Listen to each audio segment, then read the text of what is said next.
Hi കൂട്ടുകാരെ, നമുക്ക് കുറച്ച് ചുമന്ന ചീരയൊന്ന് തോരൻ വയ്ക്കും. ഞാനിവിടെ ഒരു പിടി ചീരയാണ് എടുത്തിരിക്കുന്നത്. വൃത്തിയായിട്ട് കഴുകി ഇതേപോലെ ഒന്ന് അരിഞ്ഞു വെച്ചിരിക്കുകയാണ്. ഒരു ഇടത്തരം സവാള എടുത്തിട്ടുണ്ട്, അത് ഇതുപോലെ ചെറുതായിട്ട് അരിഞ്ഞിട്ടുണ്ട്.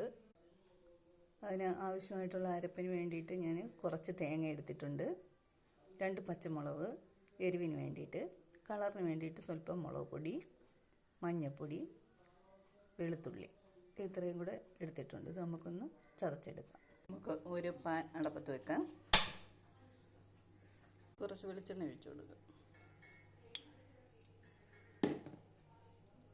എണ്ണ ഒന്ന് ചൂടായിട്ട് നമുക്ക് സ്വല്പം കടുക് ഇട്ട് കൊടുക്കുക. അതിലേക്ക്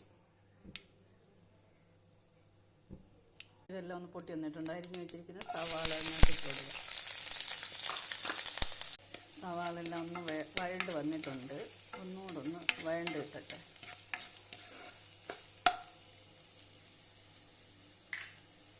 ഇനി നമുക്കിതിലേക്ക് ചതച്ച് വെച്ചിരിക്കുന്ന അരപ്പങ്ങിട്ട് കൊടുക്കുക.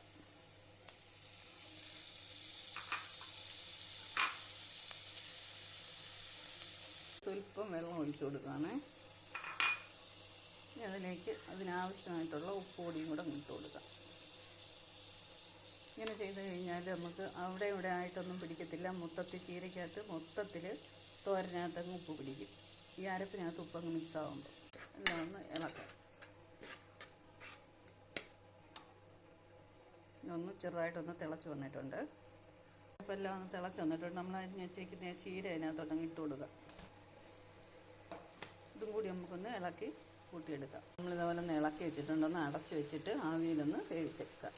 അതിനകത്തുള്ള വെള്ളത്തിനകത്ത് വെന്ത് വയ്ക്കും. നമ്മളിതെല്ലാം ഒന്നുകൂടെ ഇളക്കി വെച്ച് കൊടുത്തിട്ടുണ്ട്. ഒന്നുകൂടെ വറ്റി വരയ്ക്കും. ചീരയിലെല്ലാം ഒന്ന് വെന്ത് തോന്ന് കിട്ടിയിട്ടുണ്ട്. നമുക്കതിലേക്ക് സ്വല്പം പച്ച വെളിച്ചെണ്ണയും കൂടെ ഒന്ന് ഒഴിച്ച് കൊടുക്കാം.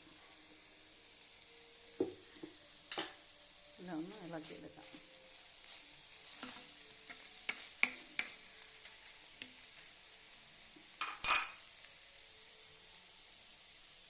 ഇതുപോലൊന്ന് ചീര തോരൻ വെച്ച് നോക്കണം. വെച്ചിട്ടില്ലാത്തവർ സവാള ചേർത്ത് വെച്ചാൽ നല്ല ടേസ്റ്റാണ്.